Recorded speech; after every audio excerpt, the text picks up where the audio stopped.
চালাইছে, তারা কোরআন পুরাইছে, তারা লাইব্রেরিতে আগুন দিছে, বাইতুল মোকাররমে আগুন দিছে, বিভিন্ন জায়গায় আগুন দিয়া তাণ্ডব তারা চালাইছে, কিন্তু সংসদে দাঁড়ায় বলছে হেফাজতে ইসলামের তাণ্ডব।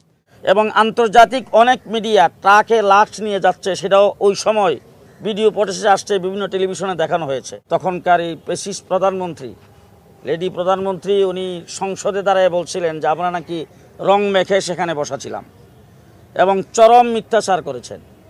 আপনারা যেটা জানতে চেয়েছেন সংখ্যা কত, সেই সংখ্যা আমরা তদন্তের স্বার্থে এখন হয়তো পুরোপুরি সংখ্যাটা বলবো না, আমাদের কাছে আছে এবং আমরা আরও তথ্য নিচ্ছি, এটা প্রকাশ করব। তবে সাবেক প্রধানমন্ত্রী সংসদে দাঁড়ায় বক্তৃতায় বলেছিলেন 1,54,000 না কত গুলি চালানো হয়েছে। এবার আপনারাই চিন্তা করেন এত গুলি চালানোর পরে কত হতাহত হতে পারে। এবং আন্তর্জাতিক অনেক মিডিয়া ট্রাকে লাশ নিয়ে যাচ্ছে, সেটাও ওই সময় ভিডিও ফুটেজে আসছে, বিভিন্ন টেলিভিশনে দেখানো হয়েছে। এর দ্বারাও আপনারা বুঝে নিতে পারেন। আমরা আরও দুঃখিত যে আমাদের কিছু উলামায়ে কেরামকে নিয়ে একটা এই সুরওয়ার্দী উদ্যানে একটা সম্মেলন করেছিলেন প্রধানমন্ত্রী। যাই হোক, ওখানে ওনার মানে সাময়িক উপদেষ্টা ওই জায়গায় দাঁড়ায় চরম, সাময়িক সচিব চরম মিথ্যাচার করেছেন।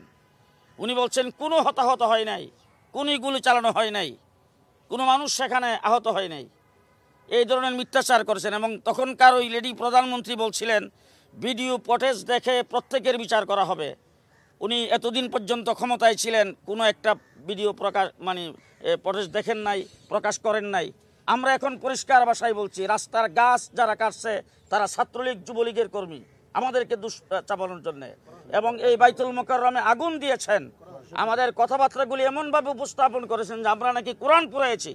আরে আমরা কোরআনকে আমাদের নিজের জীবনের চাইতে বেশি ভালোবাসি, আমরা কেন কোরআন পুরাবো? যারা কোরআন বিদ্বেষী তারাই কোরআন পুরাইছে, তারা কোরআন পুরাইছে, তারা লাইব্রেরিতে আগুন দিছে, বাইতুল মোকাররমে আগুন দিছে, বিভিন্ন জায়গায় আগুন দিয়া তাণ্ডব তারা চালাইছে, কিন্তু সংসদে দাঁড়ায় বলছে হেফাজতে ইসলামের তাণ্ডব। আমরা আজকে মিথ্যা মামলা আমাদের বিরুদ্ধে করছে এবং মামলা হয়েছে মানে 350 মতো। সেই মামলায় 2 বছর আমি জেলে ছিলাম, 3 বছর জেলে ছিল মৌলানা মামুনুল হক সাহেব, আজিজুল হক ইসলামাবাদী সাহেব জেলে ছিলেন, আমাদের নাসির সাহেব জেলে ছিলেন, আমাদের অসংখ্য উলামায়ে কেরাম জেলে ছিলেন। মিথ্যা মামলা আমাদেরকে জেলে দেওয়া হয়েছে।